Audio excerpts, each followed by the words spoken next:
Hey guys, what's up? Welcome back to the Bold Hairspring. As always, it's me, Ivan, and today I'll be showing you this amazing Longines 41mm Conquest.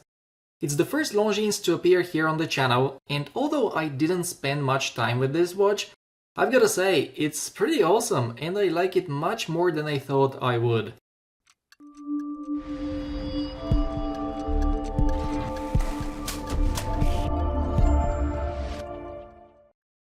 Before we start talking about the watch, I want to thank my AD Rafael Torres in Valencia, Spain, who let me borrow this model for a quick hands-on review. You can find their contact info in the description of this video in case you want to check them out.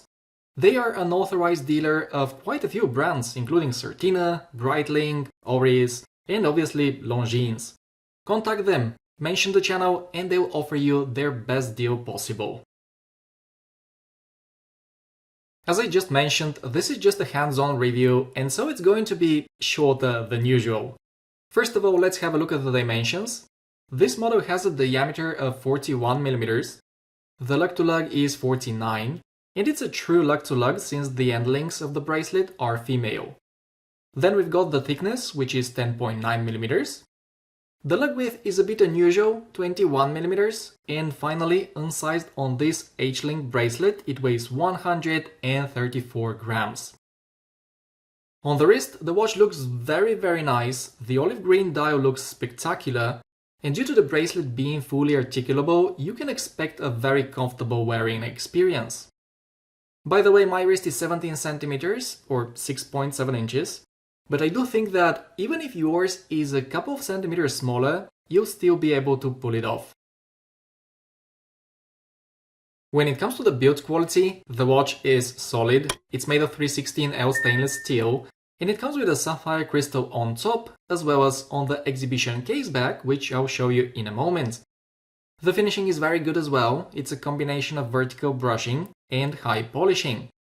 Finally, this watch is also 100 meters water resistant thanks to the screw-down crown and case back. Here is a closer look of the bracelet. As I mentioned a moment ago, it's an H-link bracelet, fully articulable, and all the links are solid. Overall, it looks great, the links are quite short, and despite of the lack of any sort of micro-adjustment, I believe most people should be able to get a perfect fit. Alright guys, it's time to talk about what is in my opinion the most impressive aspect of this watch, the olive green dial. It looks absolutely gorgeous in any light conditions thanks to the highly pronounced sun ray effect. The applied indices, the handset, as well as the Longines logo at 12 o'clock are all high polished, and they also play very nicely with the light. And then at the 6 o'clock we find the date window, which in my opinion is well integrated. Honestly, I really like this dial color, but if you don't feel the same, you should know that Longines also offers this model in a few different dial colors, such as white, brown, blue, and of course, black. Last but not least, let me tell you about the movement that's powering this watch. It's the caliber L888.5, which is based on the ETA 2892-A2. What's interesting about this movement is that its running frequency is 3.5 Hz, which is 25,200 vibrations per hour.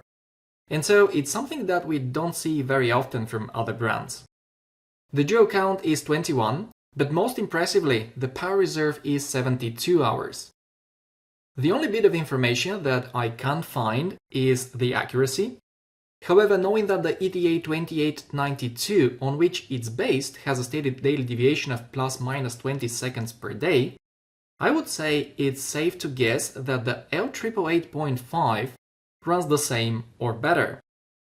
Unfortunately, I didn't take this watch to my studio, and so I couldn't time graph it, but if any of you watching this video owns a Longines with this movement, please let us know how happy you are with its accuracy in the comments below. The bottom line is, the Longines Conquest is quite nice, it has the looks, the build quality, and the movement looks promising as well. These are just my first impressions of course, but for what it's worth, they are very positive. My only concern is that it retails for €2,300 in Spain, And at that price there are a lot of alternatives from the competition, especially from Oris. But besides that, I really think Longines have done a wonderful job here. This is the end of today's video. I told you it was going to be a quick one.